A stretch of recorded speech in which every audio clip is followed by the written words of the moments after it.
Hello,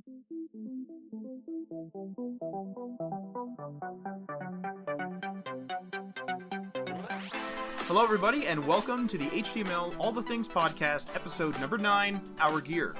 I'm your host, Matt Lawrence, and I'm joined again by my co-host, Mike Karan. What have you been up to this week, Mike? Yeah, Matt. Hey, so pretty much client work. We have a big contract, and it's just grinding away. Tons and tons of work coming at us. Probably hundreds of hours actually coming up. So I'll have to really time manage to be able to get some HTML all the things content up, because there's a few things that I really want to do, and I've been kind of delaying since with the wedding and all that. So I really want to get it up and running, and especially the website. We're working on the website now too. So lots on the docket. What about you, Matt? Same kind of thing, except I'm kind of leaning more toward HTML all the things. So we've been kind of working harder on HTML all the things, and I actually have a couple of updates. One of them will come later in the show, but we now actually have a Patreon. So I set up a Patreon, I believe it was last night as of recording this, and it's available at patreon.com/HTML all the things. And one of the tiers is actually to get your own little shout out / advertisement on the show. All the details are obviously on Patreon, but if you're a fan of the show, go check that out for sure. But other than that, really, I've been working on client work as well, and so basically how we were doing it was I would sort of recruit client work for small business clients and that type of thing, and we kind of laid off on that since HTML all the things came around. And so like we haven't been gaining new clients for me, but I've been kind of finishing everything I was doing, and all that kind of stuff is now coming to a close.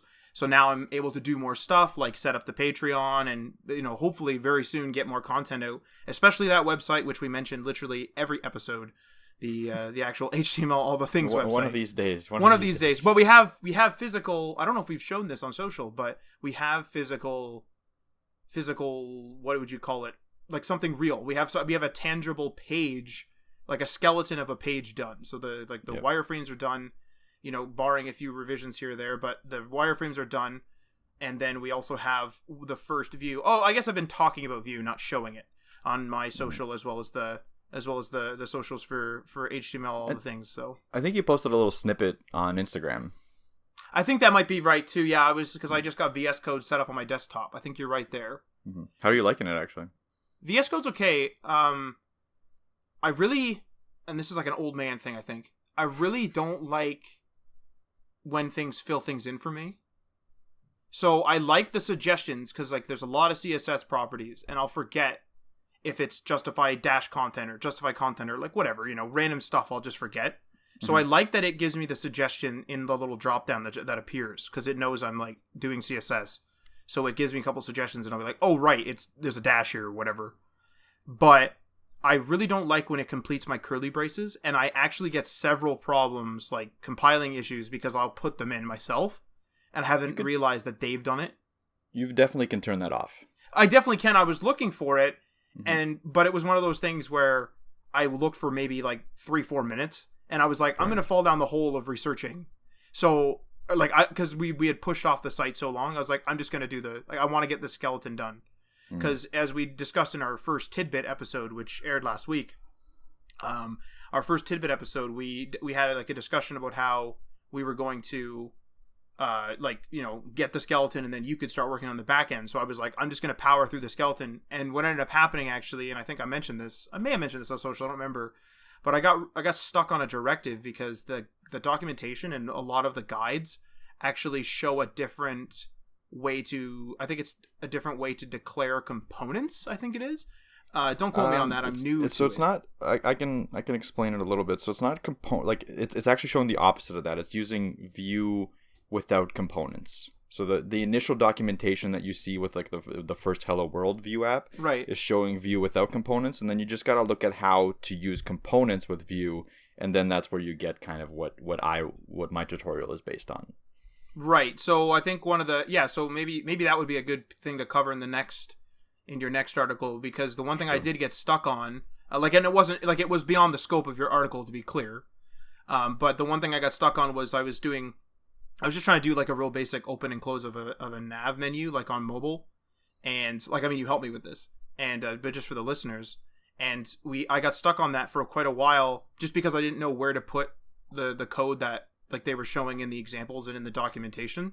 So I think maybe because that will be the next step for people, right? Is just doing basic control, like how do I open this? How do I show and hide? How do I do this? And the reason why I got stuck is I had it working with just JavaScript, but I looked it up and I was like, well, there's a Vue.js way to do it, and I should do that from the get-go. I shouldn't start, cobbling together if I don't need to, especially for something as simple as show and hide. But now I know how to do it. It's like, it was super simple. I was just putting it in the wrong place. But maybe just something for the people. I definitely intend to continue my tutorial, and that was going to be part of the second thing. Is just like with all the other work and everything has just been put on the back burner. Yeah, of course. If anyone's out there, like an audience, let me know if that tutorial has helped you, and if you need that second part out as soon as possible. I can definitely push it up the chain. So, well, it's one of those things where, I mean, obviously I'm a bit biased, but when I always have the official docs open, but I had the official docs, a course, and then your article open the whole time, because I used it to remember the commands for installing and that, because I was reinstalling on my desktop. So it's definitely a good guide if people just want to get started and just jump right in. Yep. So for sure. But of course we have a very packed episode for you guys this week. So of course the episode's called Our Gear, and we have several segments talking about just that, what we use, our gear, and what we use to work with. As always, we have a bunch of segments as well. So segment number 1 is going to be our desktop setups. Segment number 2 is going to be our mobile setups. Segment number 3 is going to be other setups, so kind of like a miscellaneous section. And then the recurring section, it's Mike's week this week for web news. Desktop PC versus laptop, with a discussion based around that. And we'll get into that once we actually get there. I'll jump right in here, I think. So basically, I'm just going to kind of introduce the episode before I jump into the first segment. So what this episode is going to cover is, our gear, like our computers, our tablets, our what have you. But one thing I want to mention before we jump in is that gear can vary for everybody. Some people find stuff vital. Some people find stuff like not vital. Maybe you really need a tablet. Maybe you really don't need a tablet. It doesn't really matter. It's just one of those things where, so make sure you choose the gear that's right for you. Some of it's optional, some of it's needed, etc., etc. So always make sure of that. And always identify your objectives. So identify the key objectives that you need and ensure that you purchase the gear that covers those objectives, those vital objectives, and then kind of worry about the luxury later. If you don't go out and meet clients, maybe you don't need a special tablet and you could save some money buying a desktop, for example, or something like that. There's a whole bunch of factors that you have to keep in mind. Also, this is the other kind of little announcement. We joined the Amazon Affiliates program. So full disclaimer, some of these items in the show notes are going to have affiliate links for them. We will receive a kickback for it because they are Amazon affiliate links if you purchase these products through the links. However, I wanted to say full disclaimer here that we did not receive these items for promotion in any way. We never requested them for free or anything. We either purchased the items, and some of them are years old, so we either purchased the items ourselves, received them as a gift, or in my case, I won 1 or 2 of the items in a contest, but it's totally unrelated to, we didn't receive these free from Amazon or anything in any way. So I just wanted to give a full disclaimer about that right away. I think it's time to kick it off. Let's do it. Segment number 1, desktop setups. So we'll jump in with my desktop setup first. So obviously the desktop setup is literally just that. It's right here where I'm sitting right now. It's at my desk. This is what I have. So I have a custom PC. This was built when I was back in college. It's a few years old now, so it's a custom PC that was made for gaming, and I use it for development all the time. It's I'll name out the specs. I'll just do brief specs for you guys that don't care about them. But I have an 8-core AMD processor. It's called the FX8350. I also have 16 gigabytes of RAM, and that's DDR3. I have 2 XFX 7970s in Crossfire. I think it's called Crossfire X. That means that there are 2 graphics cards and they work in tandem together. And I'm also running Windows 10, of course. I used to be running Windows 7 and I upgraded to Windows 10. Actually, maybe a year ago, maybe a little less, something like that. I have written down here, I have a CM Storm, which stands for Cooler Master. So a Cooler Master Storm Sentinel Advanced 3. I actually am using the first version of that right now, number 1, but I have a number 3 in the shelf just because this one's getting older. Like, this is quite old, actually. I believe it's older than 5 years old, and it's starting to get a little ratty because I use it all the time. But this is a fantastic, a really, really fantastic mouse. It's a gaming mouse. It has a forward and a back button. It has obviously your left and right click. It has your scroll wheel, but there's no really other buttons. There's some to adjust the DPI.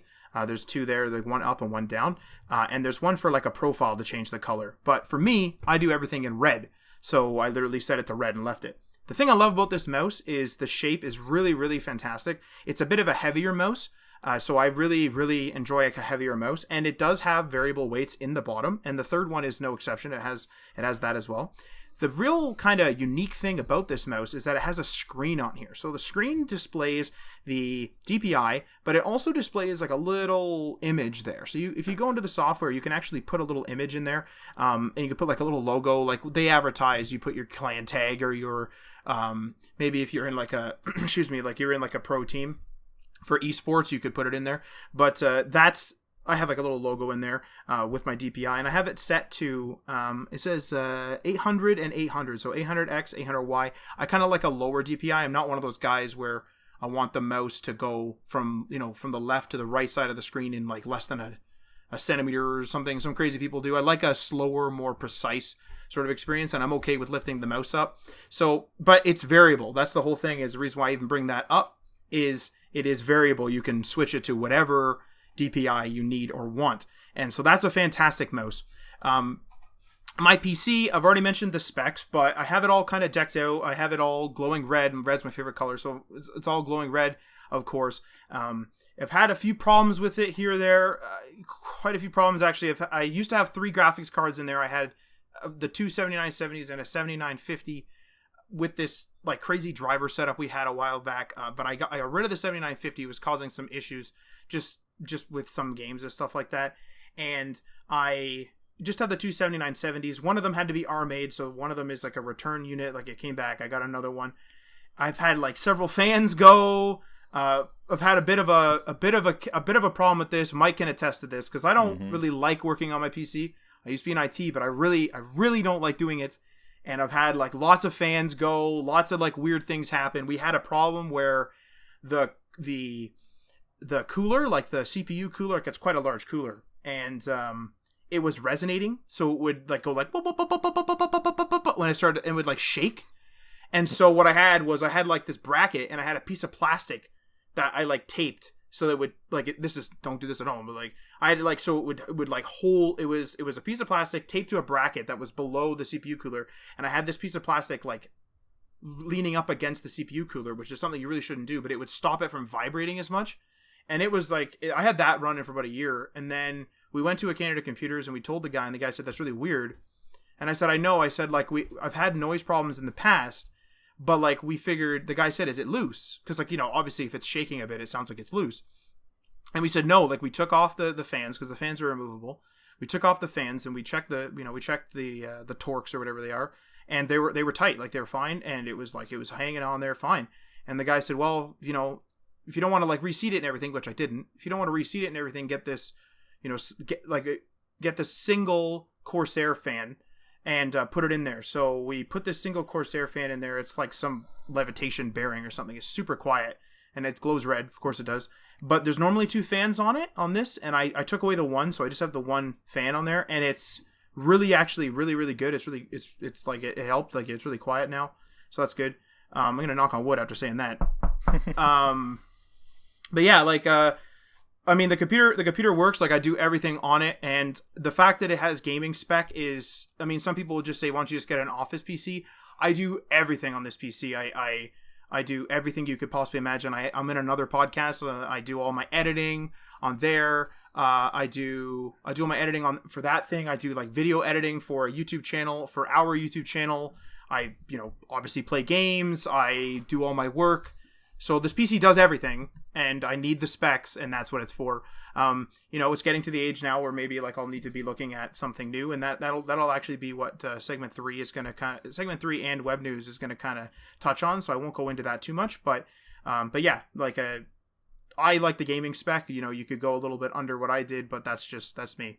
For my keyboard, I like an older keyboard. I have a Logitech G15 keyboard. Again, it's a gaming keyboard. It has a screen on it. I don't really use the screen. I just kind of use the keyboard. It's a membrane keyboard. It's not a mechanical keyboard. I really don't like mechanical click. I actually like a membrane keyboard. And it's not just because I'm being cheap or anything like that, because you can get, mechanical keyboards relatively cheap now, sometimes even like on par with membrane keyboards. I prefer a membrane keyboard, and I really like the Logitech feel. So I have a G15, and I actually bought Mike's old G15 just in case, so I could have a backup. So I have two G15s in the house. This one here, this is quite old. This has been on my desk for a couple of computers. I've gone through a couple of computers with this guy, and it's I don't know, it's really good. Like I'm super quick with it. It's I like the feel. It's not super loud. It's like I kind of go ham on my keyboard. I think Mike's made that comment because I've used his before when we were working together, and it's loud when I type.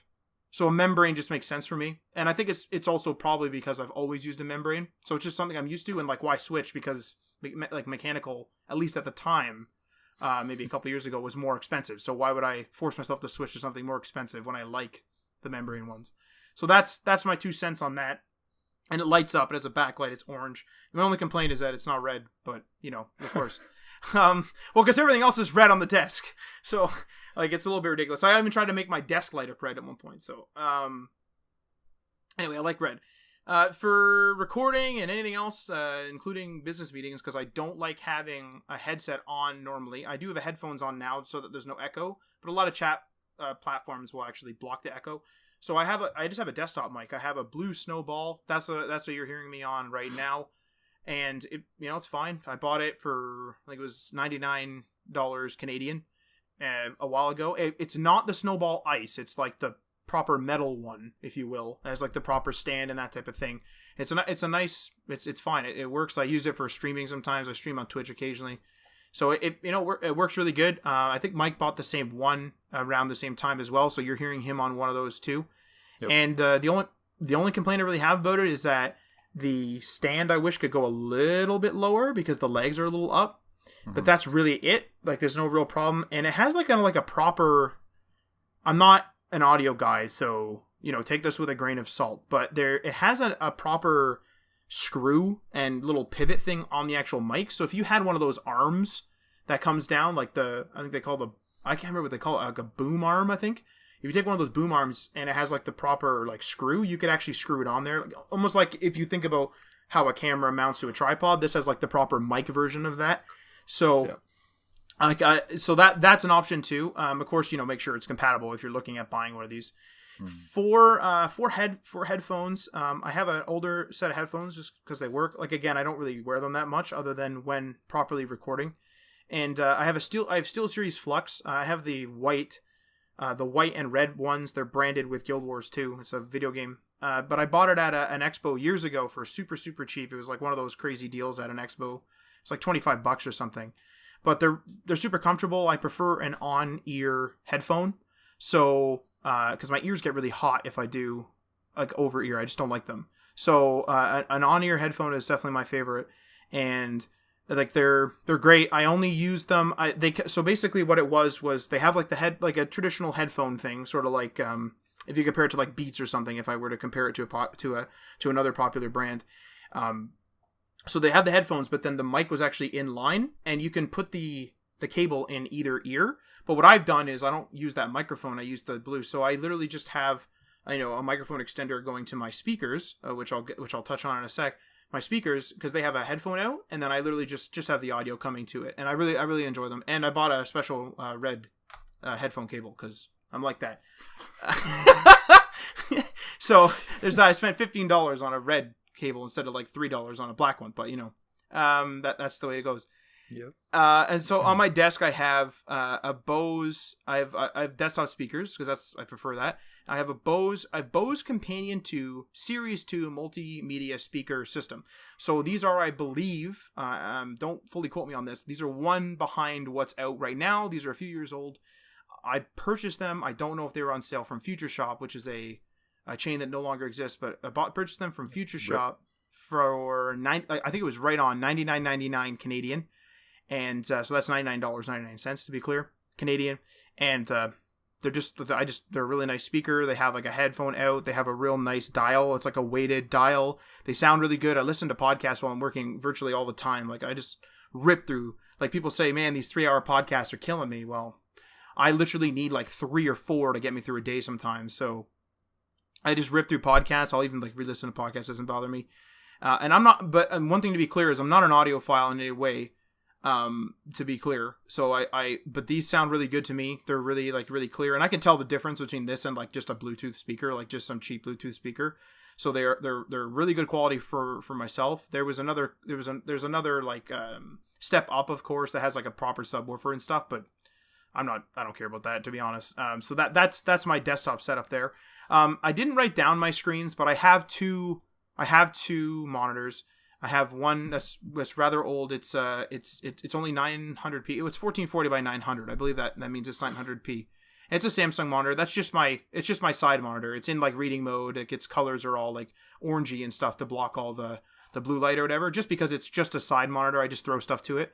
And then my main monitor is a larger one. I can't remember the dimensions, but it's a larger monitor anyway. It's in the 20 inches somewhere, and in the high 20s, I think. And it's, again, just a generic. I'm not into all that, like, man, I need like this crazy monitor. It's 4K and this. I don't care. Like, I'll just go to the store and be like, give me the $100 monitor. I don't care. But I always buy Samsung. So this is a Samsung $100 monitor, and I just use it like it's just HDMI, and that's it. So that's it. Like, that's why I'm not mentioning much about it. It's just a generic Samsung monitor, but I like the Samsung panels, so that's what I'm using. So that's my desktop setup. Oh, one other thing, actually, I didn't write this down. I forgot.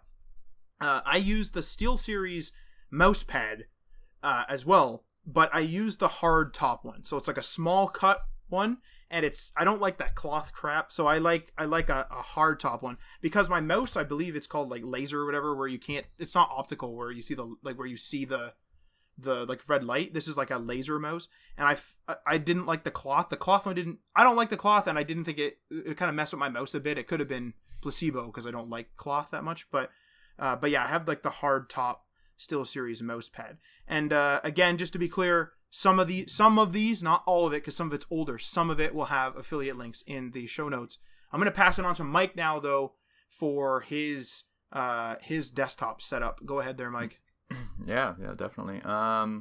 Yeah, so I'll start off the same way that Matt did. So, my computer is recently built. Like, I think, what is it? Probably less than a year ago now. Maybe just a year, around that time. It's when the new AMD platform came out, Ryzen. So I built it. It has a Ryzen 1800X. I did not overclock that since it's already running pretty fast. I have 16 gigs of DDR4 RAM that's running pretty quick, pretty fast, because Ryzen benefits from that, from what I've read. I have a Samsung 860 512 gigabyte SSD. I highly, highly recommend using an SSD if you're doing any sort of development work, because just 100 times faster than regular hard drives. And it even if you have an older computer, just grab an SSD. It doesn't have to be the one that we link in the description, but just grab an SSD. I'm telling you, you're going to have like a way better time. This is the one upgrade that will make your life so much better, and it's actually a fairly cheap upgrade now. SSDs have come down in price crazily over the last couple months. Like, I just got a 500 gig SSD for $80 Canadian, which, holy God. Yeah, I just bought one. I mean, it's a a little bit worse SSD, but like I'm just putting it in a side computer, like a backup computer, so it's really not that bad. SSD is literally the miracle drug of computers that works. It's not like a miracle drug like a snake oil salesman sells. It's a real performance booster. It's serious. Yeah, it's like I put an SSD in my old MacBook, my testing MacBook, and it all of a sudden is a 2013 MacBook, and it's all of a sudden running kind of like a new computer, like an Ultrabook. So, yeah, highly recommend SSDs. But for graphics, I have a Vega 64 8 gig graphics card, which is a beast, like amazing graphics. And then I have Windows 10 running on it. Just Windows 10 Professional, actually. Windows 10 Professional. So that's kind of my computer setup. I have a little case. It's a micro ATX case. It's not like the smallest. It's not mini, but it's nice because it doesn't take up too much room. It looks nice. That's really all I care about. It's not too loud. I think sound is definitely a major thing with me. Is like if the computer's too loud, it's just going to bother me. So I try to make sure that when I build computers, I get I spend a little more money on fans. You spend a little more money on the graphics card so that the fans are quieter. So that would be my recommendation for you. But we'll have some of that linked below or in the show notes. So yeah, the computer I pretty much just use for all my day-to-day development tasks. Oh, shoot. Come on, Mike. Yeah. Good stuff. Middle of the show here. Yeah. Good old phones. So computer I pretty much use for day-to-day development tasks, and it does everything I needed to do, and it does it faster than my old one. So I actually had the same platform that Matt has with the older AMD 8350, which is actually I think 7 years old now, Matt. So it's quite... I lost track of time after college. I know, I understand that. So like I don't know. I always say that this computer is 4 years old, but I feel like it's either a lie or I'm just wrong. 3 years. Yeah, I'm just probably wrong. Yeah, but like you said, it really does everything you need it to do. And it did for me too. I just happened to get a good deal on a computer, so that's why I upgraded. But if I didn't get that deal, I would have definitely stayed with that computer, and I would have been probably fine. The only place I really notice a difference is obviously gaming, which isn't a huge difference, but I definitely noticed it because I actually bought a new monitor, and I'll explain about that in a second. But the other thing is compiling Android applications. So when I compile now, it maybe takes like 1/5 of the time that it took before, just because this is a true 8-core 16-thread processor. It's a beast. So it definitely shows its legs during compiling of any sort of code. So I'm happy with that. But other than that, the older platform, like the one that's Matt's using, really it's still very relevant. My wife actually uses it now as a render farm, so she kind of just does 3D rendering on it, and it does that pretty well, to be honest. Tech has plateaued.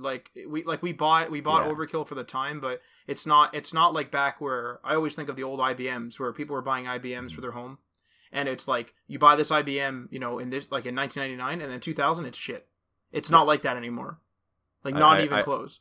I 100% agree. And yeah, that's why I recommend when someone asks me for a suggestion, like, what should I buy? Should I buy this like $400 HP laptop? I'm always like, no, I understand it's really cheap, but if you just spend that, spend that $1,000 or in that range for a laptop. It doesn't have to be like $2,000-$3,000, but if you spend like a decent amount of money or a decent amount of money on a desktop, you're gonna have that thing last you. Like, it's going to last for a while, and you're gonna enjoy it for, I don't know, like Matt's been enjoying it for 7 years now. So like, yes, he's had some problems, but I think that was just luck. Like some lemon issues with fans, especially. Like, we had huge amount of issues with his fans, like literally eight fans, and I have filters on them. Like, it's not like they're getting dusty and everything. Like, I have proper filters on my on my intakes. And unfortunately, power supply. Both of us have had the same power supply, and both of us have had to RMA it. I actually had to RMA my power supply twice. Definitely a bad batch. I think it was, yeah, exactly. We bought it from the same supplier and around the same time, and yeah, it was just unfortunate. But other than that, it's been great, and the fact that you can kind of change stuff up, like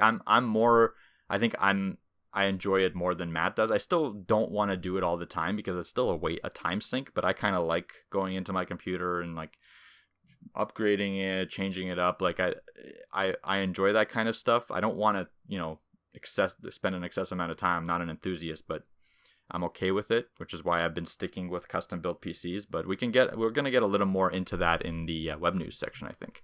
So let me move on here. I'll move on to my keyboard. So I have a Corsair Strafe keyboard. Now I think I have an older model because it's not RGB. It's just red. Matt, you would enjoy it, but heck yeah. But it's a mechanical cherry red switches. It's not super loud, but it's definitely louder than a membrane. But I don't know. I like the feel of it. I always like those old IBM keyboards, and I think that's what I learned to type on. So I think that's why I like mechanical now. So like Matt learned to type on membrane. He still likes membrane. I think for me it was the opposite. That's why I've moved on to mechanical, and I've had this keyboard for probably about 5 years now, and I spilled a whole beer on it once. I don't know what is with me and spilling beer on like electronics. Didn't you do that to your like, I mean, I'm sure you'll get into it, but your Ultrabook too? Yeah, exactly. Like I spilled a whole beer. It's a whole one too. It's not a little bit. I don't know. I don't know what's wrong with me and beer, but like it's not like I was drunk either. It was my first beer on both occasions. Anyway, so don't drink beer around your electronics. I guess that's a good lesson. I'm still gonna continue doing it. I don't care. God, come on now. Yeah. But anyway, so even after the beer, I kind of opened it up, cleaned it out, and it's still running just as good as it was before. So I'm not going to be upgrading probably anytime soon. If I do upgrade, I might just get the same keyboard with RGB, so I can maybe move away from the red and be somehow different than Matt. Because right now I'm also all decked out in red here, just because it's necessity due to the fact of the components I bought. So that the keyboard mechanical is my preference. So that's just that. Mouse, I'm using a Logitech G502 Protus Spectrum mouse. So the G502s are really good mice. It's corded. I'm not using wireless quite yet, although maybe when I move to a new apartment or a new house, I am thinking of going all wireless for my components, just because I like that minimalist look on your desk. But for now, everything's wired, and this mouse is really, really nice, really, really good hand feel. It kind of like my hand just kind of fits right into it. Has all the gaming attributes that you would want. Has a great sensor. Has all the DPI changes like Matt was talking about. It has a switch so that you can switch your scroll wheel into free flow mode, so you can kind of like fling it and it'll like scroll on its own almost. Which is nice for like news websites or something like that. Not so nice when you need any precise scrolling, but you can always switch it back. It's just like a little switch right near your index finger, so it's not too bad. Definitely recommend this mouse. It's also RGB, so I'm ready for switching up from the red eventually in the future. I would say the only knock on it is it's a little heavy, and it does have variable weights, but I've taken all the weights out and it's still a little heavy. I'm not sure if that's because of the cord being heavy or the actual mouse. I've heard both online, but anyway, that preference thing. So next, let's talk about the headphones. So my headphones are Sennheiser HD 598s, and they're open back headphones. So they're over ear, but they're also open back, which gives them kind of like lets air through them, and it lets sound escape them, and it lets sound in. So I like open back for working, because I like to know what's happening around me. I don't want to be surprised by like some knock on the door. I want to make sure I know what's going on around me. And I like the fact that they're open back as well, because like Matt was mentioning, usually over your headphones make your ears sweat, but open back is great because it lets like the air vent through and cools down your ears a little bit. They're super light as well, and the sound is like really, really good. They're definitely the best headphones I own and I've ever owned. And I think I've had them for about 4 years now, and they have not shown any signs of wear. The only thing I've had to replace is the cord. And the only reason I replaced the cord is because the cord that came with it was way too long for me. So I actually bought like a third-party cord just so it's a little more tidy, and I'm not like the cord's not like dangling up at my feet. So yeah, those things are great. I use headphones pretty much all the time when I'm at my computer, because I like to listen to some sort of like maybe jazzy music or some sort of like chill hop, maybe a little bit of some dance techno music sometimes when I need to like have higher energy for coding. So I like to have something on in the background, and yeah, headphones work for me best because I'm in a house with more than one person, so don't want to bleed out all the sound to everyone. So yeah, then we have the same microphone, so I won't mention too much about that. It's definitely, I think the next upgrade for both of us would be that boom arm, so that we can have it right up to our mouths. But I think the sound quality has been pretty good even without that. So thanks to Matt, he does some pretty good editing for us. So the next thing, thank you. Yeah, no problem. The next thing I want to talk about is my monitors, and like Matt, I didn't actually have them written down, but I really should have. Because one of my monitors is really nice. It's an Asus monitor. I'm trying to figure out what the model number is, but anyway, it's a 1440. We'll show note it. Yeah, we'll show note it exactly. So it's a 1440p monitor, 1440p, and so that's above full HD. And it has 144 hertz refresh rate, and it supports a technology called FreeSync. So my video card is an AMD video card. They have the technology called FreeSync built in, so that it has adaptive. It's an adaptive sync technology. So if you've heard of vertical sync in games, where it'll try to prevent your screen from tearing, from looking really like stuttery when you're playing, especially with older games. This kind of does it on a hardware level. So you would turn off the stuff in game for the vertical sync, and you would turn on FreeSync, and it allows everything to be kind of smooth, even when your frame rate's really high or really low. So that's all I'm going to mention on that. But it's kind of a cool technology. You can look it up, and that's why I have this monitor. It also has really good sRGB color reproduction, which I need for doing any sort of development work. I have a secondary monitor that's a Samsung actually, and it's also decent, but the color reproduction on it is kind of not great, and it's got that weird magic tilt. I think, Matt, you have a monitor that has this where it's where they don't tilt it. They don't let you tilt it. Yeah. I'll let you explain it, but yeah. Yeah, they've tilted it themselves, and then their technology makes it look like it's not tilted, but you can't tilt it. But they've tilted it themselves. So I don't really understand why they have to tilt it in the first place. They just don't tilt it. Why do they have to come up with technology that prevents us looking like it's tilted? Like, I don't know. It's called Magic Tilt. It's weird. But anyway, the monitor is not too bad, especially as a secondary monitor. My primary monitor is 27 inch. My secondary monitor is 24 inch, and it's 1080p.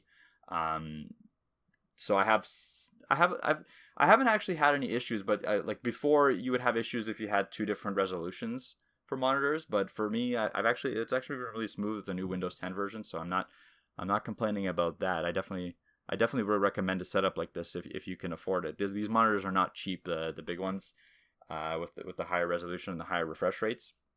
The thing I've noticed with the higher refresh rate, the 144 hertz, a normal monitor is usually like 60 to 75 max.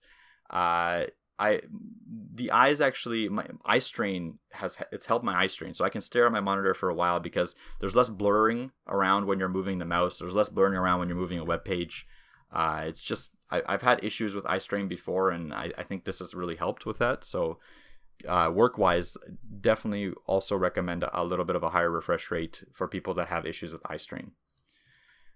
So that's about it for my desktop setup. I'm just looking around now to see if there's anything else interesting. I have speakers. So I use a mouse pad from this site called Prime Cables, and they have their own company called Mustache, and it's just like a really cheap mouse pad, but it has a wrist rest built in. Okay. It's a soft top, so like your shitty soft top, but like I kind of like soft tops, and I've always used soft tops. And especially for my wrist, like this wrist rest really has helped with wrist strain. The only negative about it is it's kind of small. Like I would have preferred a tiny bit bigger mouse pad, but I have my DPI set high enough where I don't have to move around too much. So it's been okay so far. And yeah, my speakers are just regular, like some older Logitech stuff. I'm not gonna go too far into them because there's nothing fantastic about them. Like if you type in Logitech on Amazon, I'm sure you're gonna get the speaker that I have at the top result. So I think I'm just gonna quickly cover the server that I have in my house that Matt and I set up. So I just bought an old computer from some guy off a site called Kijiji, where in Canada it's kind of our Craigslist. So it's just a used AMD based computer. I can't remember what it actually is, and I don't think it really matters. But it's older. All it does is run Windows 7 Ultimate, and I have it set up through RDP. So I don't have a monitor hooked up or anything to it. I just hook into it from whatever computer I'm on at home, and it's right now primarily used as a backup solution, and it backs up to a NAS that we have. And the NAS that we have is a D-Link DNS 323, and we actually got it for free off of one of our clients, and he was just we went over there. This was actually back in our IT days. We went over there, and he's like, my NAS isn't working, and we went down there, and we're like, well, okay, yeah, there's a light not on, and then we went into like the back end of the NAS through the web portal, and we realized it was working. And we're like, okay, so I think it's working. And he's like, well, I don't like the fact that light burnt out down there, because I like to look down and see the fact that like if both lights are on, then I know that it's backing up. And we're like, it's working, but yeah, like we looked it up online. It said like the lights burn out sometimes, but it still runs. So, but he was very adamant about the fact that he needs to see that light. So he bought a new NAS anyway, and he's like, "Do you guys want this?" So we took it. It's a really nice NAS. So we have 2 3 terabyte drives running in there in RAID 1, and it's backing up pretty much our cloud storage just in case, and it kind of does incremental backup, so we have some versioning control just in case we delete something by accident. But yeah, that's pretty much it for desktop and like server stuff. Unless you can think of something else that I have, Matt. I don't think so. I think in terms of because most of the other stuff's mobile, right? Like it's yeah. We're gonna definitely get into that. Yeah. Yeah. Let's move on. Let's move on to mobile. So I'll let you start off again. Right. Actually, I just want to mention one thing. When we were talking about the screens and that, it made me think of a story, a really brief story from work. But when I used to work at BlackBerry, there was a guy I used to work with, and I used to always like mention the new parts and stuff, and like he would always ask me about questions like, what's this smartwatch doing? What's this phone? Whatever, like all the new stuff. And then I remember one day he told me, he said, I always ask you this because, and I'm paraphrasing what he said, but he said, I always ask you this because he said, I'm at a point in my life where I literally don't care about stuff that works, about the newest stuff. He says, I only care, if it works. So he only cares if stuff actually works for him. And he had this old BlackBerry where the buttons in the front, other than the keyboard, didn't work. And he said, I'm able to access those functions with the touchscreen. I don't care. And he said, he's like, you're at the point in your life where you care. And he's like, I don't. And I always thought to myself, I'm like, that's crazy. I would never reach that point. And that's why I hate going into my PC, because I don't care. I feel like you reached that point immediately. I've reached that point immediately to an extent. Well, I mean, we built it. The fact that we built it, like I could have just bought a pre-built back then. That's true. Yeah, you were at least interested enough to try building it. But yeah, I think that was like one of those like, oh, I tried it, now I know I don't want to do this anymore.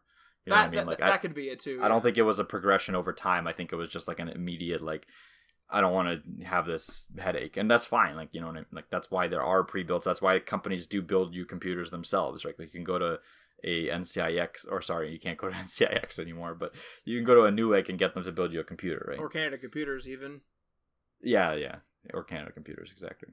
So yeah, but yeah, I don't know. I just thought that was an interesting development where I was always the guy I was like, no, what the hell are you talking about? And then like immediately I was like, Jesus, I don't want to do this. Yeah. So okay, let's move on to segment 2 then. Segment 2, mobile setups. So obviously our mobile setups is just that, what we have on the go. So I have my main computer, and this was purchased when I was in college as well. It's an older one. It's a Lenovo Y500 laptop. It's a gaming computer, and it glows red. Of course it does. And it's a gaming laptop, and it has 2 cards in it. I can't remember the name of the card now, but it's an NVIDIA card, graphics card is what I'm talking about. So it has an i7 in there. I can't remember how much RAM it has, but it has 2 NVIDIA cards in it. So I think 650M, I think it is. Yeah, I think it was a 650, and I think you have 16 gigs of RAM. Yeah, I think so. Yeah, I can't remember, but it's the first Y500. But I didn't like, it's older, so like you wouldn't buy this today, which is why I didn't really write down many details regarding it. Because they have like, I think the Y series is still going. It's like their gaming series. So if you want to buy something similar, I would buy like a newer one if you could. But Mike has the same laptop as well. He got it secondhand from one of our colleagues. So so that's my kind of like my powerhouse laptop. If I go to some place and like we're gonna do a LAN or we're gonna just play some games, that's what I'll bring. If I'm just gonna do some work or if I'm gonna go show a client something, I have an Ultrabook. Well, kind of an Ultrabook. I guess it'd be convertible, hybrid, whatever you want to call it. It's a Samsung Galaxy Tab Pro S. I also have the pen with it. So basically, it's a tablet that runs Windows 10 Pro, and it has like a keyboard cover that came with it. And I bought the pen, and with that, I also used the Microsoft Sculpt Comfort mouse as well. So that's a Bluetooth mouse, and that's like my little mobile computer setup. So I do light tasks on that. Like it only has, I believe it's 4 gigs of RAM, and it's not a powerhouse by any means, but it has Windows 10 Pro, and it allows me to show clients stuff. It allows me to quickly like design things or mark things up. I mostly use it to mark things up these days with the pen. So I'll like mark up documents or what have you with the pen on the go. It's also kind of like my messenger bag thing. So my Y500, which is my laptop, like I mentioned, that has like a full bag and like a full setup. And I'm going to mention some of the other stuff that's in the bag as well. But the the thin and light, if you will. The Tab Pro S is all in my messenger bag with just like a charger and the pen and the mouse, of course, and that's it. So it's like a quick grab. It's like I'm gonna grab a messenger bag and I'm gonna go show a client, some wireframes or whatever, because some clients do prefer to meet in person. So there's that. Also, I use it to write a lot. So if I write something on Medium, I'm gonna say 50-50.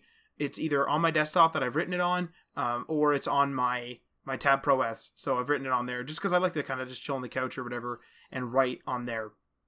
It's a pretty great little device. Like, definitely worth it for what we paid for it. I think like before tax it was like $7.50 Canadian. I want to say something like that, and then it was $100 I think for the pen.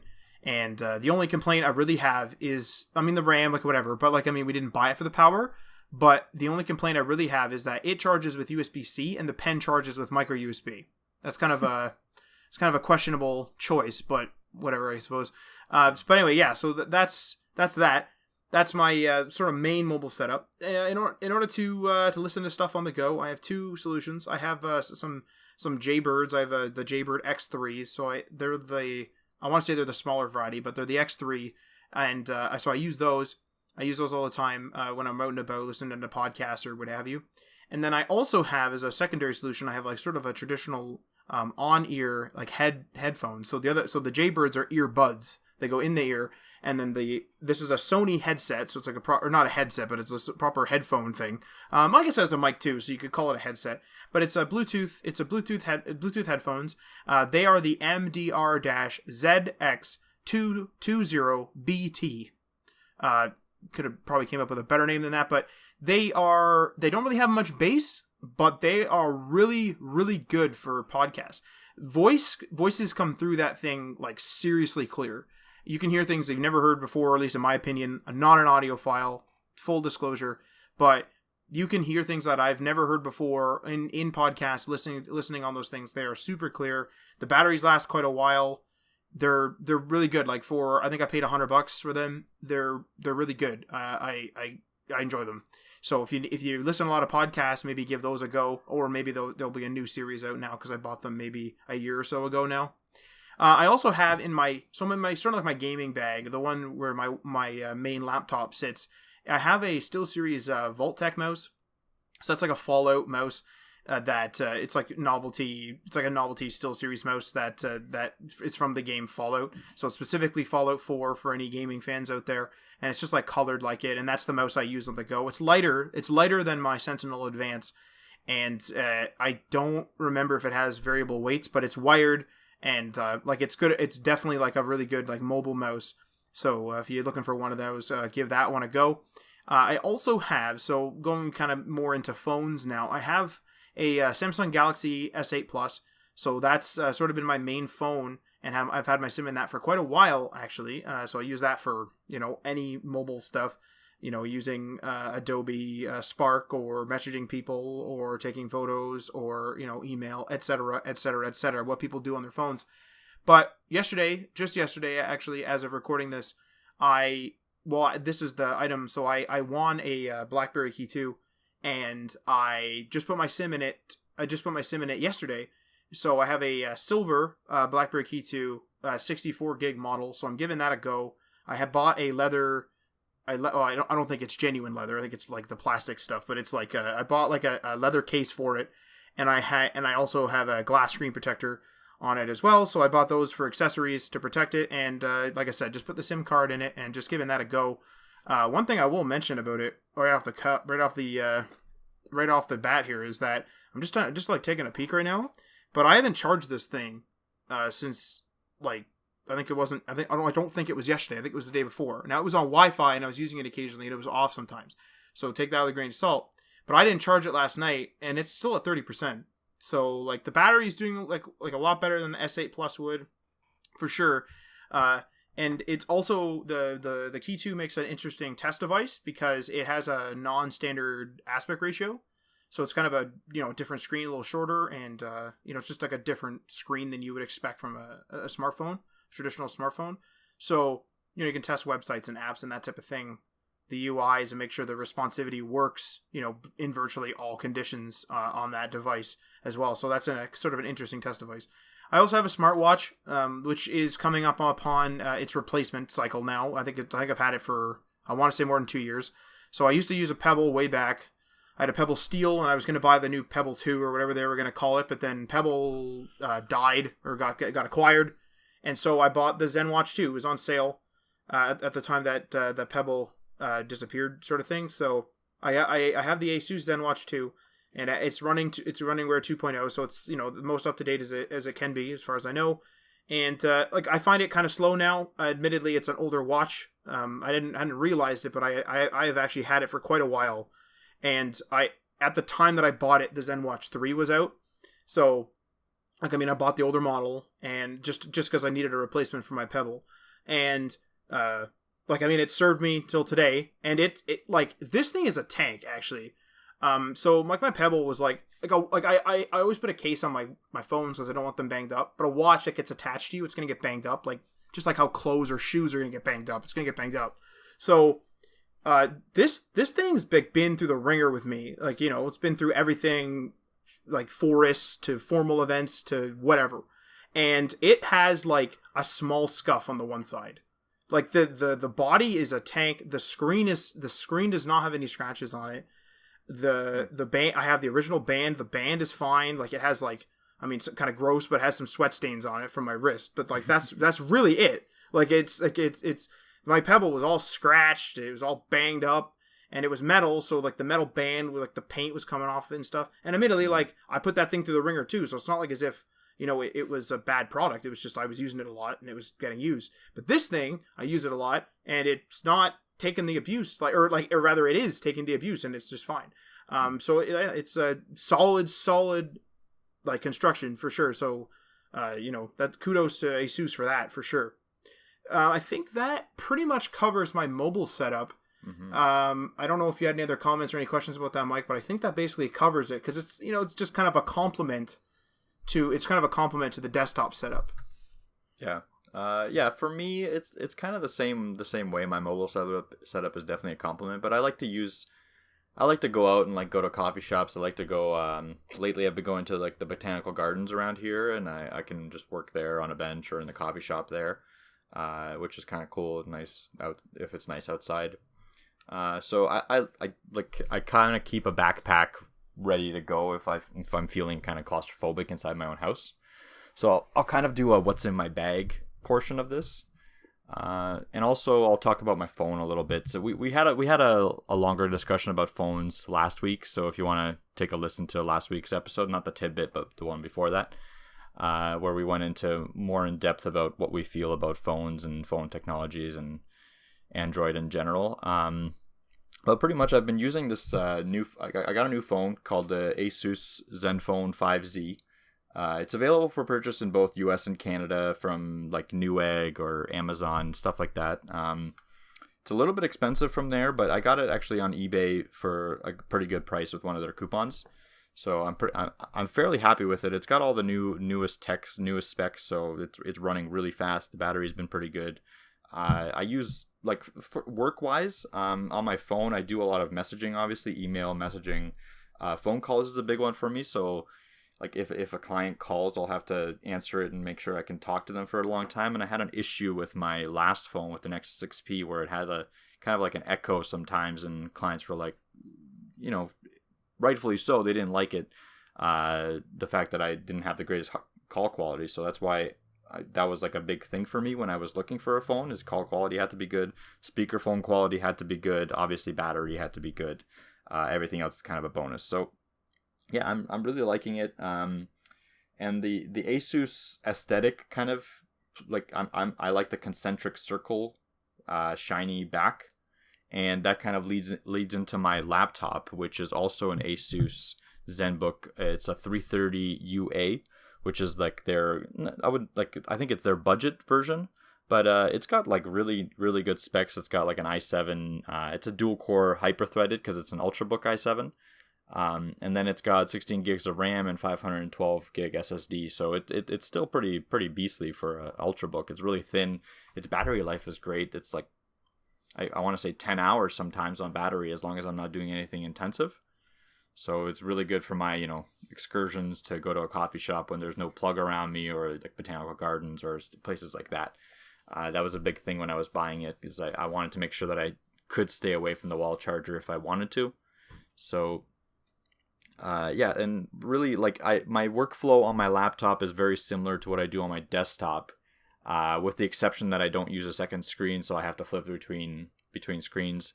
It's a 13.3 inch screen, which I find just enough. Like, it's on the borderline of being like just usable for me, because you want to get as much code on screen as possible without having to scroll like a maniac. And I think next time I buy, I might go for 14 or 15 inch even, because like more screen real estate is easier to use. The other thing is, I was actually thinking about last time I went to Russia, because I do long trips sometimes. And when I went there, I was thinking about getting like an external monitor, a USB powered external monitor. Didn't have to be anything fancy, but I could at least get something on there. But I decided against it because I didn't want to carry another computer on my back. So yeah, that's really my laptop. Then we'll move on. Like, I have the same mouse as Matt, which is the Microsoft Sculpt Comfort mouse, and great mouse, good battery life, Bluetooth, no complaints there. I've been thinking about getting an MX Master. I think it's a Logitech MX Master. Yeah, that's right. Yeah, Performance MX. Yeah.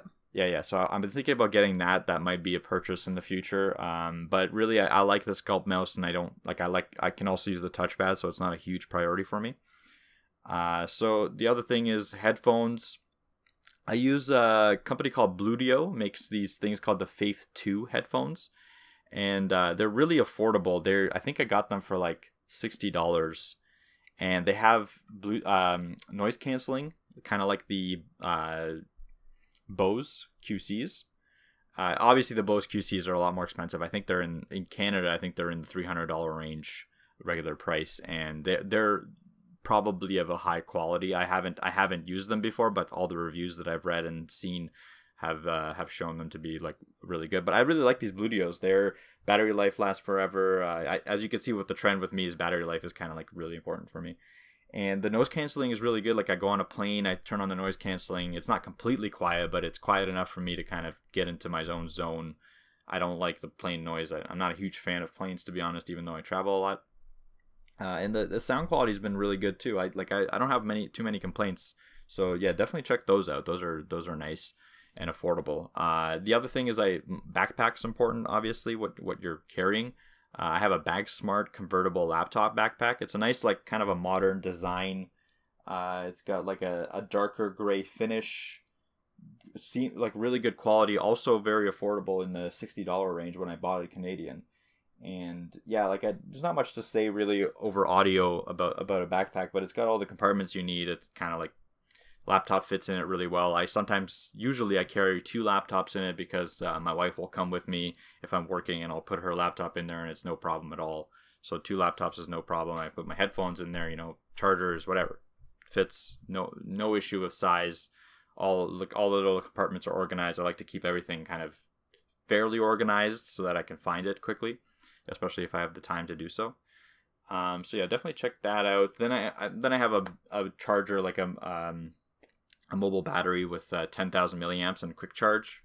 It's a Jackery. Unfortunately, I think they've stopped making them. I got a really good deal on it, because I guess they were selling them off. But anyway, like, they're Aki, and I can recommend Aki, and I can recommend what's the other one? I can't remember the other one right now. But anyway, there's plenty if you type in mobile battery into Amazon. Usually the top ones are actually pretty good. I also use a supplementary 5,000 milliamp hour Xiaomi battery, which is really thin and light. And sometimes if I'm going out and I'm not taking a backpack or anything with me, I'll just slide that in my pocket just in case.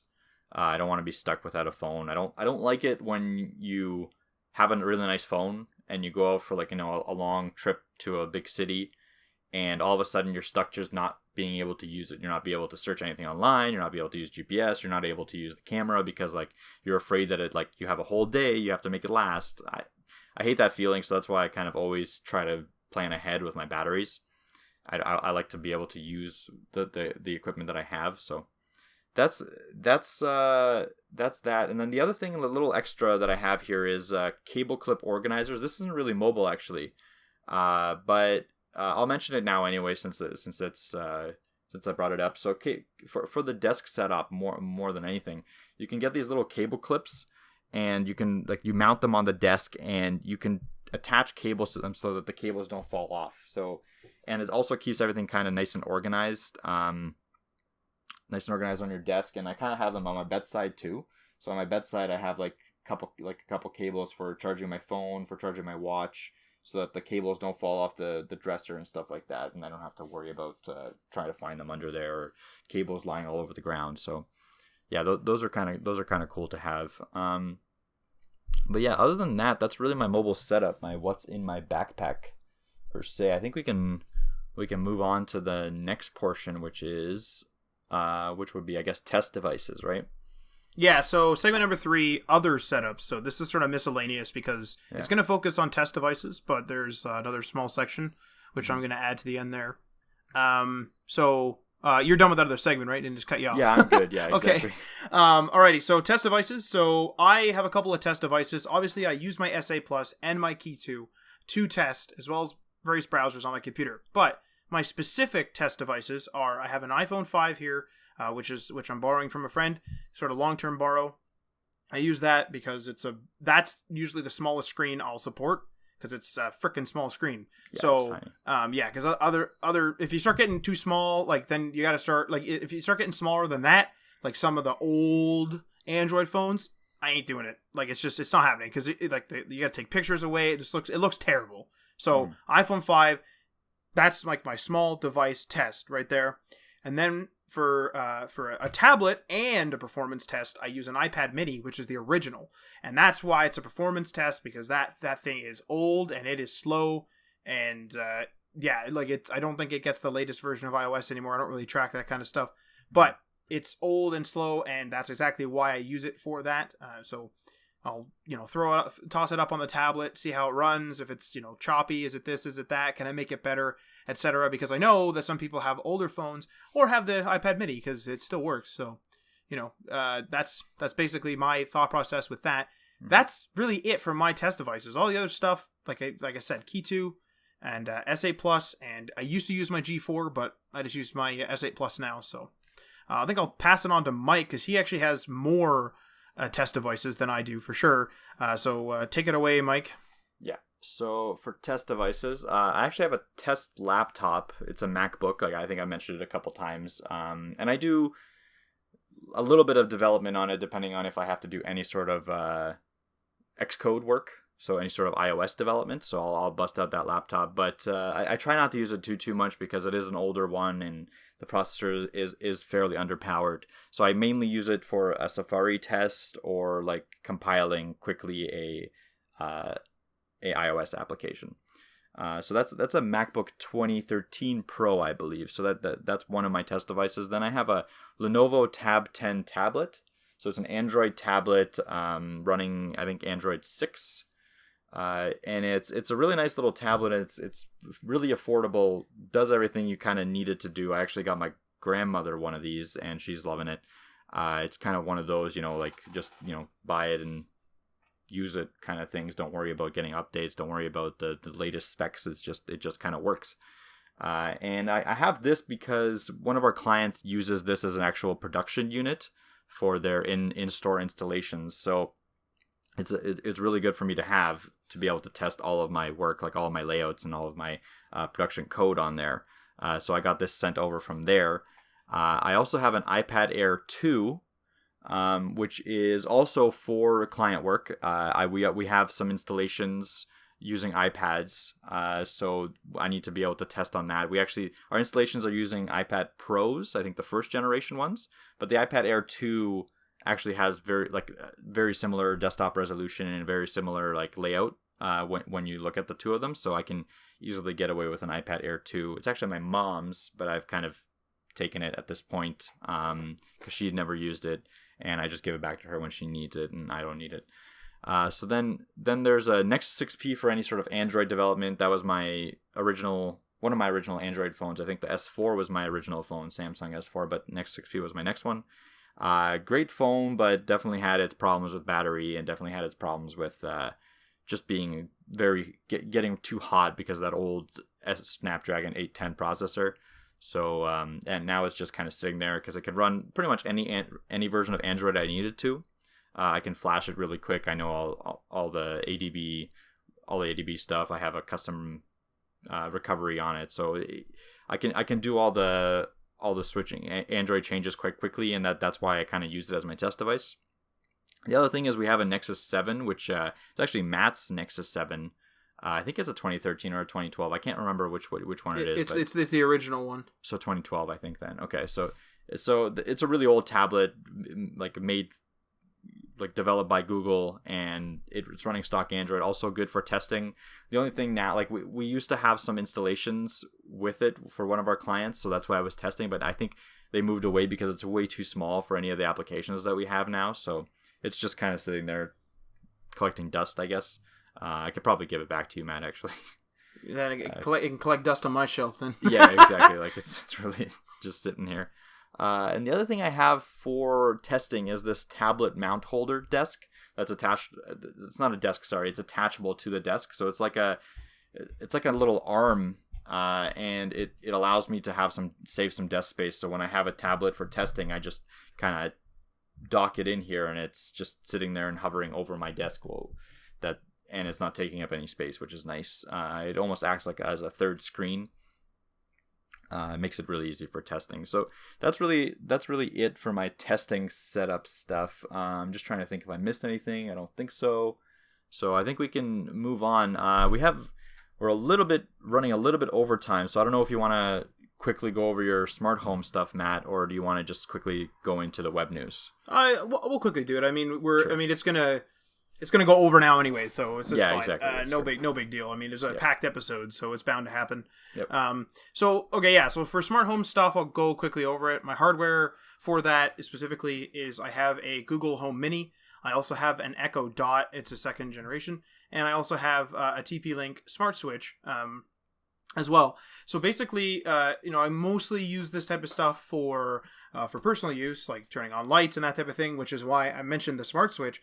But one of the things is that I have offloaded in my workflow doing calculations. So I literally will just, not going to say it because she'll hear me, but like I'll literally just ask for the thing. So it's like, hey, give me this, like, what's 6 times 3 or like whatever. Like obviously I know that. But like a more complex calculation, and what it's done, and I'm actually thinking of writing a Medium post on this, is it's interrupted my workflow. It's really changed my workflow, I should say, where I used to like think about it and then like pull up the calculator on the computer, or like look up something if it's not like a calculation, look up something on my phone. I now, without hesitation, just ask. And then with the Echo, she will plug into Microsoft Calendar, which is what I use. So then I use her to do all my appointments and that type of thing. And again, without thinking, just, I need to remember this, and I'll just do it. I do use reminders through Google, through the Google Reminders or whatever they call it sometimes, just so that it will remind me, like on my phone with a notification. But generally for that type of stuff, I do use Microsoft's To Do, because I prefer the Microsoft ecosystem because I'm already in it, so I might as well stay in it for the most part. But a bit of a hybrid between Google and Microsoft, and then of course Amazon as almost the liaison between them. So there's like a whole bunch of that type of stuff. So just, I don't know, something that something to keep in mind. Like, I mean, if you have some extra cash to throw around, it's definitely a luxury item. Something like that, like having a Google Home Mini in your office just to do calculations, is a larger expense for that. But it really just kind of changed. Like, I'll just ask it questions. So I don't even think about it anymore. I don't think like, I could ask my Google Home for this. I just go and do it.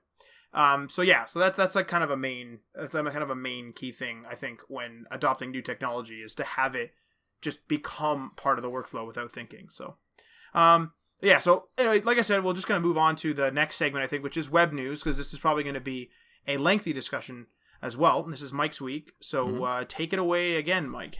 Yeah, no problem. So this week's segment is really relative to what we're talking about, and it's desktop PCs versus using a laptop with a dock discussion. So it'll be a discussion like we usually do. I'll start it off by just kind of summarizing the points that we're going to be trying to make, and then after that we'll kind of get into a nice back and forth. So pretty much, I'll start off with desktop computers. So the pro between a laptop with a dock and a desktop would be that it's always more powerful. So I'm talking like if you buy the best computer you can buy and the best laptop you can buy, the desktop computer will 100% destroy the laptop computer, even with all the advancements in the smaller nanometer tech that we have. Like desktop computers always benefit from that more. It's easier to upgrade. Some laptops can be easy to upgrade, but desktops are always easy to upgrade. You just buy a new component from any of the manufacturers that develop components, and you slide it in there. Update drivers. Maybe now that Windows 10 is out, updating drivers is a lot easier. And customizable features. So you want to have a Wi-Fi card, throw in a Wi-Fi card. You want to have extra USB ports, throw in a PCI card with extra USB ports. You want to have a CD-ROM drive, throw in a CD-ROM drive. You want to have a screen on there that displays your temperatures and stuff like that, throw that in. So like the customization with computers is obvious, with desktop computers is obviously way more, like much more than a laptop. Some cons about computers though, they might be too much of a time investment. So like Matt was saying, like he had to go and research everything for how to build a computer. You have to put some time into it. It's not hard. I want to reiterate that it's not difficult, but you definitely have to put some time into it. And your first build might take you a few hours, like maybe even to a day, because you're going to be doing carefully. You're going to be going through it. Some people like it. Some people don't. Some people don't have the time to invest into it, and that's fully understandable. So that to keep that in mind. The other thing is it can be finicky and tough to troubleshoot. There are situations out there where you might have to replace almost every part in the computer before you figure out what it is. Like, and it could be none of those parts. It could be just a software issue. So you have to be willing to be okay with that. Not to say that every computer you build is going to have an issue. But you have to know that there is a potential for there to be an issue just due to the fact that there's so many different parts out there, so many different combinations. Some things are just not checked. So just be careful. Maybe look for someone that's already built a computer with the exact same parts that you're trying to build, and make sure that they've gone through everything and they say that it's okay. Reddit r build a PC is actually a very good subreddit for that. You can always post what you want to build on there and show all the parts that you want to use, and then they'll kind of critique it and give you suggestions for what to change for best money performance and best compatibility. So those are my quick desktop points, and then let's move on to laptop with a dock. So it's really versatile. Like, I mean, having a laptop with a dock at home, like, let me explain that a little bit. You have a nice, powerful laptop. It might not be the thinnest thing ever because you want to use it for gaming, you want to use it for work, you want to use it for productivity, you want to use it for everything. So you can kind of take it with you. And then when you get home, you have a dock. Like, it could just be a USB-C adapter with, like, multiple USB ports, display port, with all the different things that you would need in a dock, and that would automatically connect to your monitors at home. And you can technically use your laptop monitor as an extra monitor as well. So that's what I mean by versatility, taking it with you, getting home, using it almost like a desktop experience and mobile experience.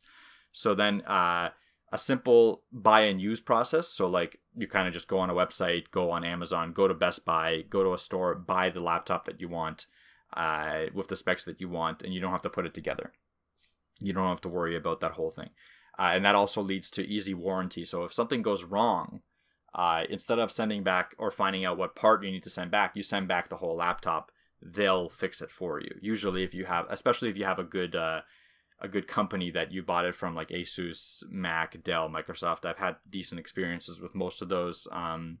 So you're gonna have a good experience. Like, you're gonna have a better and easier troubleshooting method. So then also it's now upgradable. Like, so you can upgrade even your video card technically with through a Thunderbolt 3 interface USB-C. So if you buy a laptop with Thunderbolt 3 capabilities, you're able to buy an external enclosure, which has a video card in it, and just plug that in, and it'll automatically make your laptop that much more powerful with that video card. It's not going to run exactly like a integrated video card through PCIe in a PC, in a desktop computer, but it's still going to be significantly better than the video card you have inside your laptop usually, depending on the video card you get in that external enclosure, of course. And you can always change those out as well, which also upgradable, also good. So the cons that I see, just off the top of my head, would be usually more expensive to get the similar performance of a desktop. So if you want to buy a laptop that has similar performance to like a mid-range desktop, you're going to be spending a significant amount more on the laptop to be able to approach that performance. Then there's some stuff that's not upgradable. So some laptops you're not able to upgrade anything, like everything's soldered on. Some laptops you're able to upgrade most things, usually not the processor or the video card, but at least the RAM, the hard drive, the Wi-Fi card, stuff like that. So that's always good. You can always be on the lookout for what's upgradable, what you want to upgrade, what you think you're going to upgrade in the future. That'll be up to you. And then also, once the warranty runs out, you're kind of SOL on repairs. Yes, some of it's repairable by yourself. Yes, you can take it to a repair shop. Maybe they can repair it. But if it's something to do with one of the major components, like let's say the screen or the processor or the video card, you're gonna have or the motherboard, you're gonna have a much more expensive and lengthy process repairing it than you would with a desktop, where you would just flip that component, switch it out to something else. So yeah, those are kind of my quick overview points. So now I just want to get into a discussion with Matt, because he's actually considering the laptop with a dock for his next purchase, for his next computer purchase. Because like we were saying, 7 years. I think it's going to be soon, right, Matt? No, 4 years. What are you talking about? 7 years. 4 years for the last 3. But yeah, like, I don't know. It's one of those things where it's my laptop like sits in a bag. So it's like the same with my Ultrabook. Like my Ultrabook sits in a bag, but like I'll pull it out for small tasks here and there. So it gets its use. But then my laptop, it like sort of sits in a bag, and then I'll mostly use it on the weekend if I'm going to a buddy's house and he wants to play some games, or like, if I need to use it, if I want to hook it up to my TV, I don't really use my desktop for that. I normally just, dock it to my I don't dock it, but like I have like a cable ready to like a cooling pad for my laptop. So like, my laptop has its uses, and it's there, but it's a computer that's sitting in a bag for like 70% of its life for the most part. Yeah. And my issue with that is yeah, like the laptop is more expensive. Like the expensive one with the dock is more expensive than a desktop, but it's like I can't use my desktop when I'm out, and when I'm in, I can't use my laptop. Like, not that I can't, but I won't. Mm-hmm. So I'm kind of at the point where it's like, well, what, like why? Like, why have both? It's not really necessarily like a money thing. Like, I could buy both if I really wanted to, but it's just like, why? If something's going to spend 70% of its life, in a bag, and also have like the pain in the ass of like, is this application installed on my laptop and my desktop? I don't remember. Mm-hmm. And so it's that whole like That's pain true. Where I'm going to bring my setup, maybe minus my graphics card dock. I'm going to bring my setup everywhere. Now, the main con I can think of or the two main, I guess, is, let's call it 3. So the price we already know. That's a pretty big con, but that's like, I fully acknowledge that. But I think that gets subsidized by the fact that I'm not having 2 computers. Mm-hmm. Okay, so there's like, that's like a potentially main con, but, here and there. But the second kind of main one that I can think of is the performance. So like, I can't upgrade it, and but then, to combat that, I don't really do that to my desktops either. Like, I kind of use them until I need a new one, and then I'll just go get another one, whether I build it or buy it pre-built. Like, that's just sort of what I do. So there's that. There's also, as a part of that same point, there's the whole graphics card price thing where, like, graphics cards are hard to find and they're expensive and blah, blah, blah, blah, blah. And they're, like, being inflated by the Bitcoin miners or whatever. So that's gone away now for the most part. Like, that's gone away now? Yeah. Graphics cards have come down to their MSRP, which is their, like, intended price from the manufacturer. So that's why, like, before the show, you were saying your friend would go out a new graphics card. He got it for pretty much the price, even a little bit less than what the manufacturer was intending to sell it at.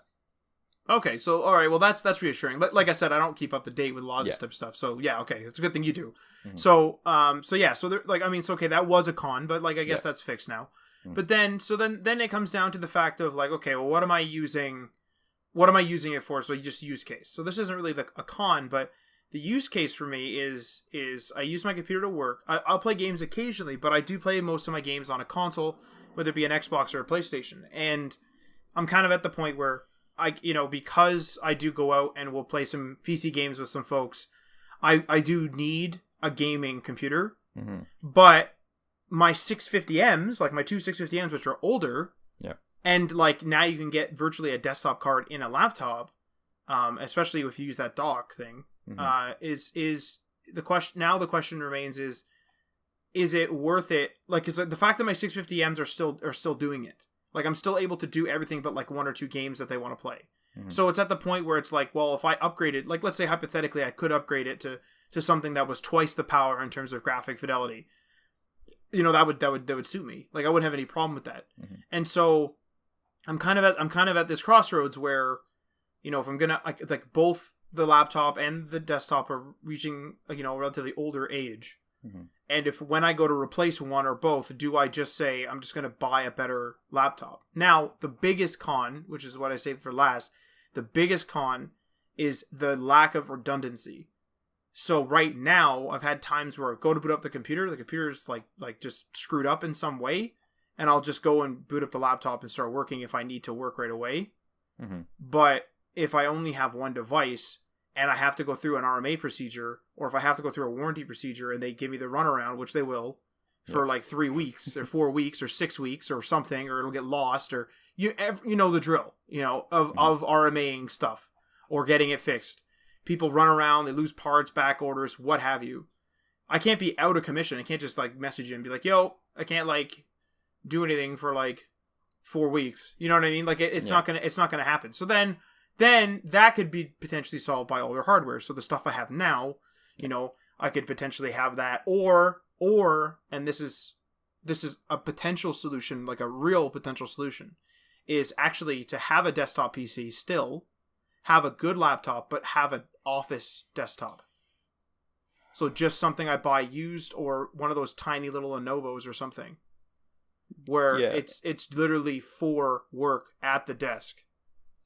I think that would be a solution for someone that's thinking of implementing this from scratch, right? But we're talking with with our situation where you have those backup computers, like you still have your desktop, you know what I mean? Yeah. So and you'll still have your Lenovo laptop. So I think for you, I don't think that's a problem, the redundancy thing. I can see it being a problem for someone that's thinking about like implementing this from scratch, being like, oh, I'm fresh out of college, my laptop broke, I don't have a computer, what do I do? Like, should I do this dock situation or should I not? And then they should think about that, because we even had a client build them a computer while they had a working, fully functional computer. We built them a computer just as a redundancy, because their old computer, the one that they were using as the redundancy, broke. Even though they never use it, they literally never even switched to it. I don't know if they use it now or not. We haven't been in contact with them too much, but like, he just needed those two computers so that he doesn't have any downtime, which makes sense to me, right? Like, if time is money, then spending that extra, $1,000 on a redundant system that will be up and running as soon as you click a button is worth it, because computers will go down. Like, there's no ifs, ands, or buts. It's when will it go down and for what reason? Like, sometimes it's a very easy fix, but for someone that's not tech savvy, an easy fix is impossible. They have to go out, they have to get that IT support, so it makes sense. I think for you personally, that's not an issue. I think what you should be considering, there is another thing that I thought of, is how much rendering are you going to think about, like video rendering? How much of that are you going to be thinking about doing? Because even though a laptop will be able to do that obviously really well and all that, like especially a newer laptop with the 6-core Intel processors. Yeah. I mean, it'll still be fine. It'll still be able to render, but we're talking a considerable improvement in a PC for rendering as well. So I think I will say I noticed that right now. I will say I noticed that on my Y500. It renders slower. Exactly. It renders slower than the desktop, right? A lot slower. Yeah. To be fair, any laptop, not any, but most laptops that you would buy right now in the high-end range, like a gaming or a performance-based laptop, will render faster than your desktop, probably by a considerable margin, like probably by 50 to 100% increase. Just due to the age, right? Just due to the age, exactly. Just due to the age. But again, if you were to instead upgrade to a desktop computer, with Yeah. either the new Ryzen platform or Intel's new 6 core or 8 core processors, you're talking like even a more exponential increase in performance.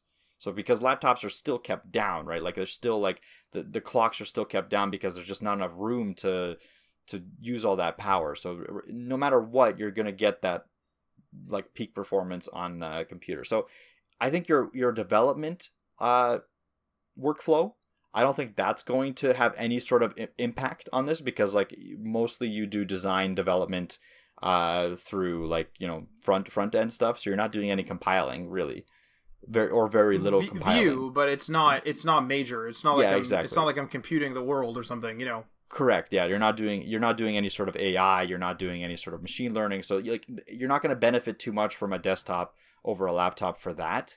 Mm-hmm. But I'm the only thing I'm worried about is because you do video rendering and you do your Plex stuff as well. So that would be my only question to you, is like how much of it do you do, and how much do you value that extra, you know, power going forward? That's the thing that sucks too, is like beyond that it's even the fact that I've never had anything but a desktop and a laptop. So it's also like a change. So like what you're saying is like the performance will change and whatever. But and like so it's new, totally new to me, which is like I find as a disadvantage. But at the same time, it'll be totally new to me, and I might be surprised by the lack of performance. And that's what I'm kind of worried about. Well, like, to be honest, you're not going to be surprised because it's still going to be performing better than all of your devices right now, right? Right. It's my only worry would be in the future, if stuff gets harder to render. Like I'm trying to think of a use case like where you would be disappointed, but I really don't think you're going to be disappointed. I think the only issue will be like you are going to be losing a little bit of time on the renders. And right. like you're not going to reach that potential that you could have reached if you bought a desktop, but you're for sure not going to notice. You're not going to be like, oh, I bought a laptop and now everything's slower. No, everything's going to be faster than your desktop. Right.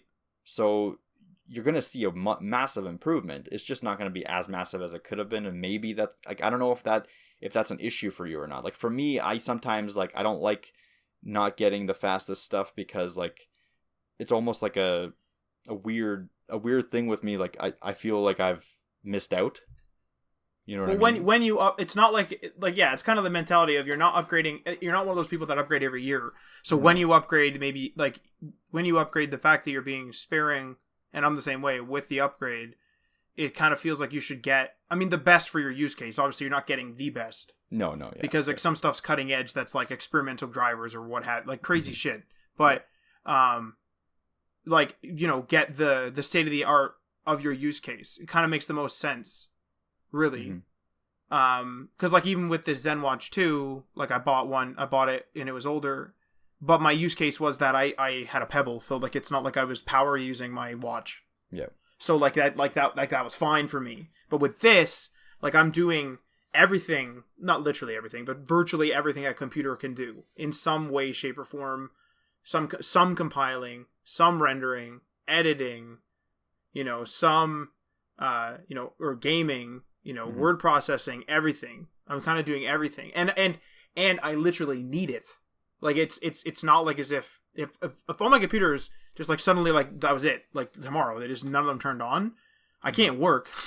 like I'm in trouble. Like it's serious. Like it's very serious business. Like I'd be like, well, I don't know what to do.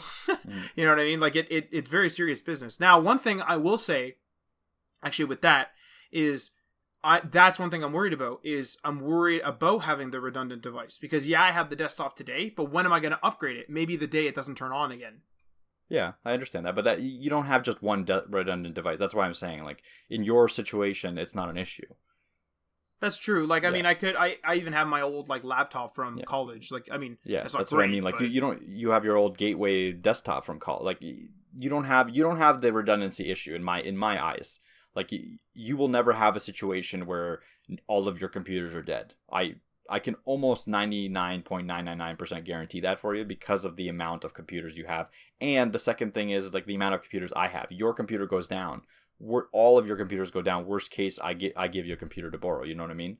Like, yeah. In your situation, that shouldn't be a thought process. I understand why you brought it up, because it's good for everyone to know that, like, if they don't have access to all this technology, they have to really think about that. But in my opinion, your situation doesn't warrant that. That shouldn't be what you think about. Because we've been in the field for, like, let's be serious, like, if you include college, we've been in the field for, a decade plus at this point. So, yeah. Like, it's, we've accumulated a lot of tech that's been Exactly. updated. But, like again, since tech has been plateauing to an extent, like, I can use my old gateway. Yeah. Like, I could do that, which Exactly. which wouldn't be possible if it was, like, even 6-7 years ago and I had an old laptop like that it was at the age of my gateway. It wouldn't have worked, you know what I mean? But laptops and desktops are powerful now. They can keep them. And if I put an SSD in that thing, like, it's going to be a lot better too. Yeah, so that's a good point. Like, I don't know. Like, another thing I was thinking too is, like, I could do something like, and this is expensive though, is like the Surface Book with Performance Base with the Surface dock. And it's too expensive. That's too expensive. Like, it's not feasible, like, for, I don't know. Like, it is the device that I, like, as far as I know, and I've done very little research, as far as I know, it's like, well, because people say they play games with the Performance Base just fine, and you can get, like, the best Performance Base. You get the best model, the best Performance Base. You get the dock so that it works on your computer with one like port plug-in, one plug-in. So, if I could play games on that thing and play them well, like, better than I can today, which I don't know if that's true. Like, I have to do my research for that type of thing. I only update my knowledge when I'm actually shopping. But, like, assuming I could, that's the ultimate device. Then I just pick it up and fucking throw it in a messenger bag, and that's the end of it. It's my thin and light. It's also my computer. It has like a one plug dock essentially. Yeah. It's all Microsoft. So it's a reputable company. I'm all Microsoft, so it's like everything. That is the device. It's true. You're not wrong. Like, if I also haven't looked at, like, the gaming benchmarks. I know the graphics card, like the max graphics card you can get is a 1060, which is fairly powerful. Like, it is more powerful than the graphics card you have in your computers right now. Like, even with the Crossfire, it's still probably perform better. So, like, but again, I haven't looked. They might have downclocked it. They might have thermal issues. That would be my only concern, because it's such a small, thin laptop. Like, I can't see it being able to play games for very long without, like, heating up to a ridiculous and throttling ridiculous number. So that would be my concern. If it is able to cool down, no problem, and you're able to play games, you are right. It's super versatile.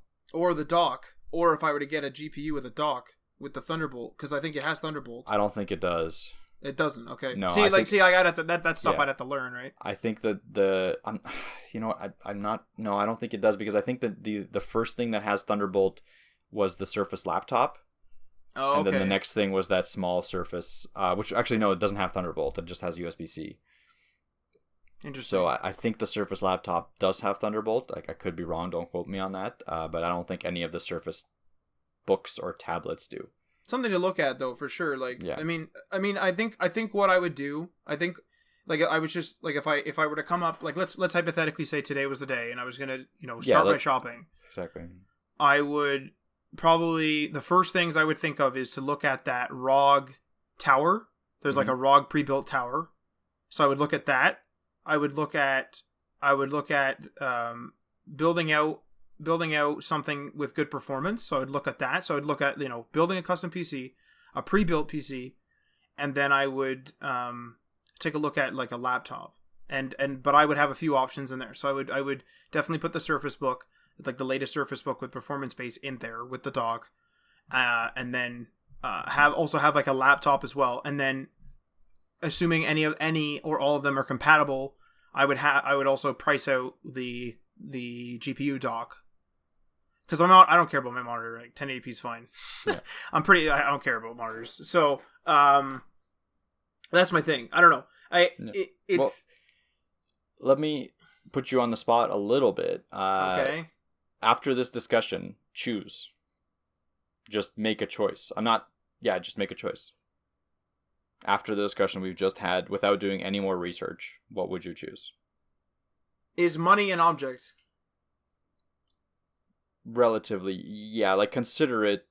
Yeah, definitely consider money in some sort of way.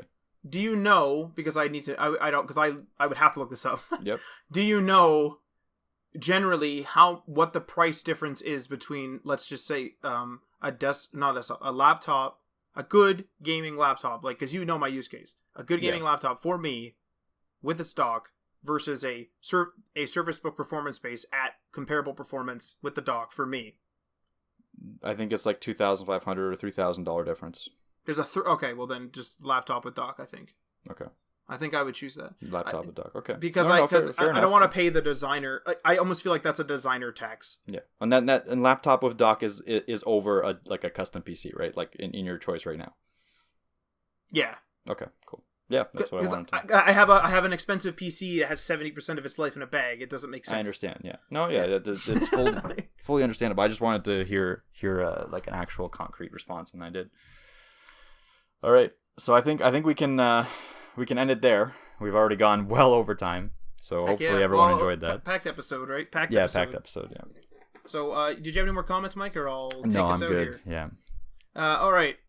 So, thanks for listening, and make sure you don't miss an episode by subscribing on your platform of choice.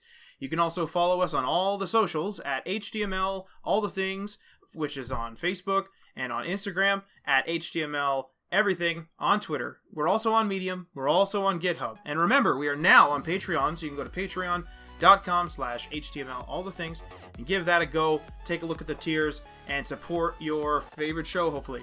And feel free to leave a comment or a review on the platform you're listening to this on. And we are signing off.